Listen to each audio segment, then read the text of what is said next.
In the darkest corners of history, there are stories they never wanted you to hear. Stories not written by generals or kings, not told through battles or flags, but stories written on muddy pitches with torn boots, leather balls, and crowds that held their breath every time a thin, pale man touched the ball. This is one of those stories. It begins not in a palace, but in poverty, not in celebration, but in silence, and not with a hero draped in armor, but with a fragile figure whose knees buckled like paper in the wind. They called him Der Papirini, the paper man. But that man, Matthias Sindelar, became something else entirely. He became a weapon not of war, but of beauty. He became a symbol not of politics, but of resistance. He became the soul of a country whose heart was being crushed under the boot of tyranny. When he played, defenders looked like fools. Crowds rose in awe. And Austria finally had something to believe in. Because this wasn't just football. This was art. This was magic. This was revolution.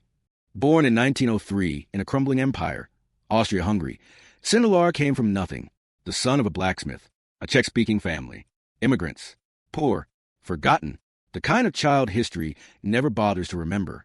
But young Matthias had something history couldn't ignore, a gift, a way of moving with the ball that made time feel slower, that made the game feel sacred.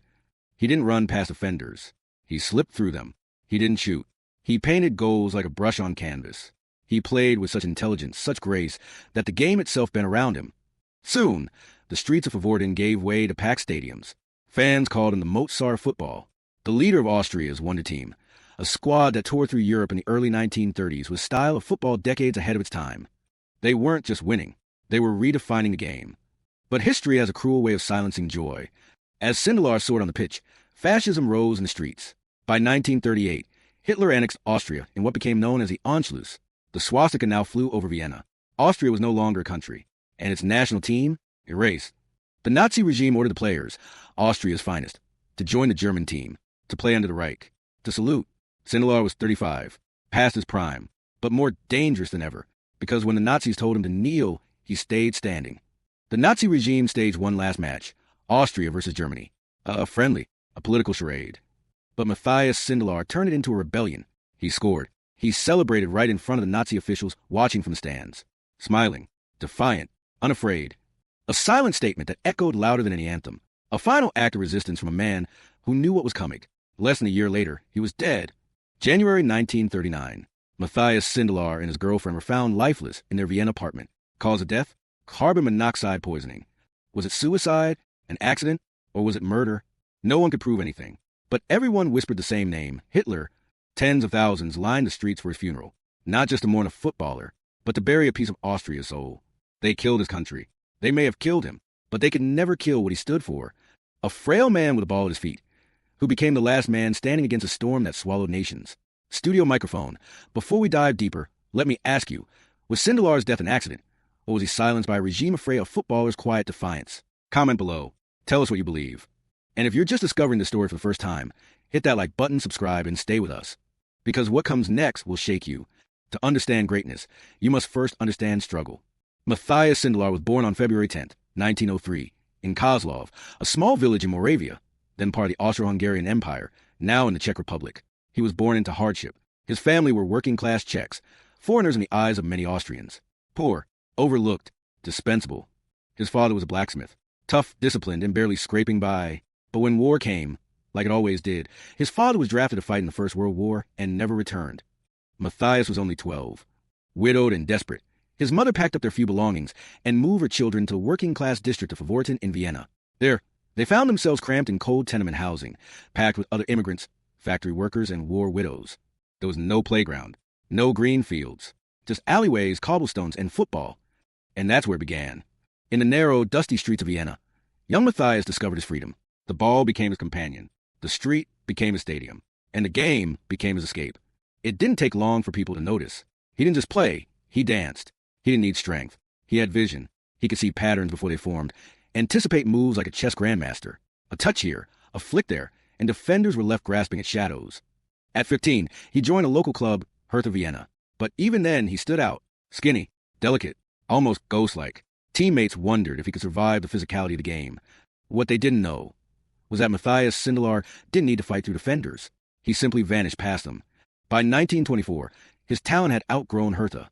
He signed with Austria Vienna, one of the capital's most prestigious clubs. The skinny immigrant boy with the paper-thin frame was now playing in front of thousands, and every time he touched the ball, they knew they were watching something special.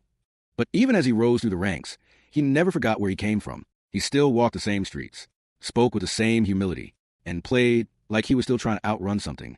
Maybe it was poverty, maybe it was grief, or maybe, just maybe, it was fate. Because greatness wasn't just waiting for him, it was chasing him. Studio Microphone, imagine this. A teenager from the slums of Vienna rise and become one of the most gifted players of his era. Have you ever seen a player who seemed to move like he could see the game seconds ahead of everyone else? Let us know who comes to mind in the comments. By the late 1920s, Vienna wasn't just a city of coffee houses and classical music. It was becoming a city of football. Austria was still recovering from the collapse of its once mighty empire. The war had left scars, economic, emotional, cultural. But for the first time in years, people had something to unite around. Something beautiful. Something called the Wonder Team. And at the heart of it all was Matthias Sindelar. The mastermind behind the Wonder Team was Coach Hugo Meisel, a visionary who believed football should be played like an orchestra, creative, technical, elegant. He abandoned brute strength for fluid movement. He replaced rigid formations with passing triangles and intelligent positioning. And to lead it all, he needed a conductor. He found him in Sindelar. With Sindelar as the focal point, Austria began to play a style of football no one had seen before. Swift passing, intelligent off-the-ball runs, deceptive feints, and total team harmony. Between 1931 and 1934, Austria's national team lost just 2 of their first 31 matches. They destroyed Germany 6-0. They beat Hungary, France, Switzerland. Even England, the inventors of the game, feared them. And it wasn't just winning. It was how they won. In an era when football was physical, often violent, the Wonder Team played with grace. Sindelar became the face of that revolution. The soft-spoken immigrant with paper-thin legs was outclassing Europe's toughest defenders. He wasn't fast. He wasn't strong. But he saw the game 2 moves ahead. He'd slow down when others rushed. He'd drift into space no one noticed until it was too late. Journalists ran out of superlatives. Fans called him the Mozart of football. Even opponents, bruised and beaten, admitted he was untouchable. Austria's peak came in 1932 with a 5-0 thrashing of Scotland, an unheard-of scoreline against the British side. Then in 1934, they entered the FIFA World Cup in Italy. But this is where the shadows begin to creep in. The World Cup was hosted by Benito Mussolini's fascist regime. Italy was determined to win by any means necessary. Austria reached the semifinals, only to be controversially eliminated by Italy. Brutal tackles went unpunished. A valid goal was disallowed. The referee, a man later revealed to be in the pocket of the fascist state. Austria was robbed. It was more than just a football match. It was a warning. Politics was infecting the game. And Sindelar, who had always tried to rise above it, was being dragged into the storm. Still, even after defeat, Austria's brilliance couldn't be denied. The Wonder Team had changed how football was played. Their tactics would inspire generations, decades before the likes of Barcelona's tiki-taka or Guardiola's positional play. And Sindelar? He was now more than a player. He was a national symbol, a reminder of who Austria was before the darkness arrived. Imagine watching your national team not just win, but rewrite how the game is played. Have you ever witnessed a team so beautiful it felt like art? Tell us which team that was, and what made them unforgettable to you. In 1938, the dream ended. The roaring stadiums, the symphonies of passing, the beauty of the game, it was all swallowed by a shadow spreading across Europe. On March 12th, German troops marched into Austria. No gunfire, no resistance, just silence and fear. The Anschluss had begun. Austria was no longer a nation. It was now part of Nazi Germany. And with Austria's flag erased, so too was its football team. The Wonder Team, the pride of a nation, was ordered disband. Its best players were to be absorbed into Hitler's national team. It was a political move, a propaganda stunt, and it was enforced with military precision. But there was one man they couldn't control. Matthias Sindelar. Sindelar was 35, old by football standards, but still the most respected player in Austria. The Nazis expected him to lead the new unified German team, to smile, to salute, to play. But Matthias Sindelar refused. He declined the invitation to join the Nazi squad, gave vague reasons. Too old, out of form. But everyone knew the truth. It was protest.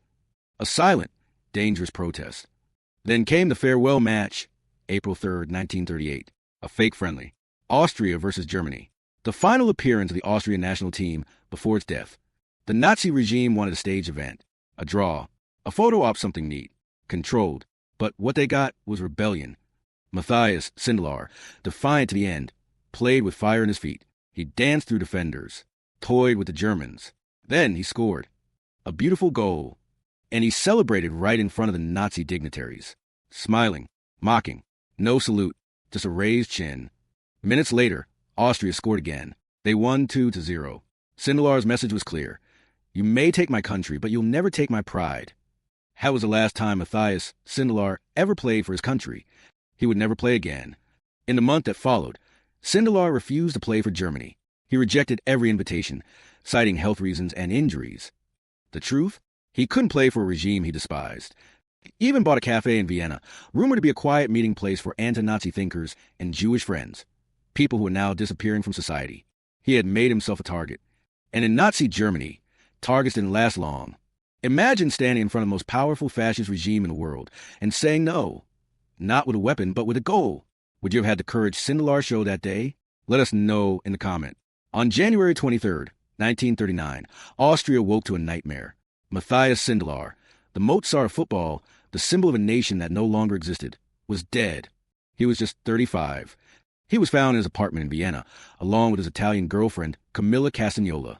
Both of them were dead. The room was filled with carbon monoxide. The official report called it an accident, a faulty chimney, just another tragic ending. But no one believed it. Not really. Sindelar had made enemies. He had embarrassed the Nazi regime on a global stage. He refused to play for Hitler's team. He defied the Gestapo with polite resistance, turning down summons, staying visible yet untouchable. And now, suddenly he was gone. Theories spread like wildfire. Some said it was suicide, that the pressure finally broke him. Others insisted it was murder, a quiet assassination, masked as an accident, a message to others who might dare to defy the Reich. And some believed it was both, that he knew the walls were closing in and chose to go on his own terms. We'll never truly know. But what we do know is this. Matthias Sindelar's funeral was unlike anything the city had seen. Despite the Gestapo's quiet disapproval, over 20,000 people lined the streets of Vienna. They carried his coffin in silence. There were no Nazi salutes, no flags, just tears, just grief, just love. Because even though Austria was gone from the map, it lived on in him. And when they buried Sindelar, they buried more than a man. They buried the soul of a country. But legends don't stay buried. Today, Matthias Sindelar is remembered not just as a footballer, but as a symbol of resistance, a man who used grace instead of violence, intelligence instead of rage, a man who defied fascism with a smile and a ball at his feet. Studio microphone, what do you believe happened that night in 1939? Was Sindelar a victim of the regime or a hero who made his final stand? Share your thoughts below. We want to hear your theories. Long after the final whistle, some players are still remembered, but only a few become immortal. Matthias Sindelar never lifted a World Cup. He never played in an era of television or endorsements. And yet, nearly a century later, his name still lingers in the soul of the sport. Why?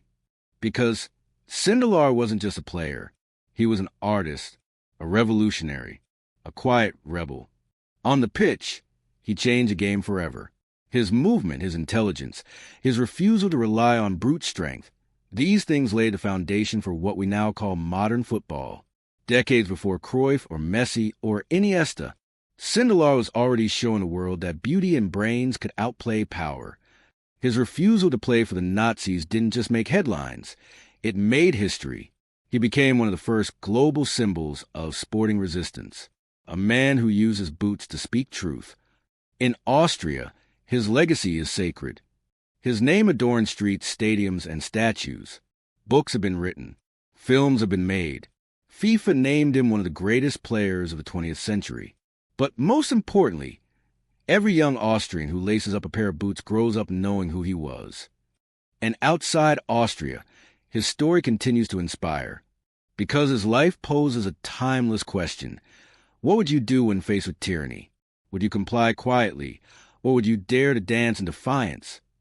Matthias Sindelar chose the latter, and though the Nazis tried to silence him, they failed. Because you can silence a voice, but not an idea, not a legacy, not a legend.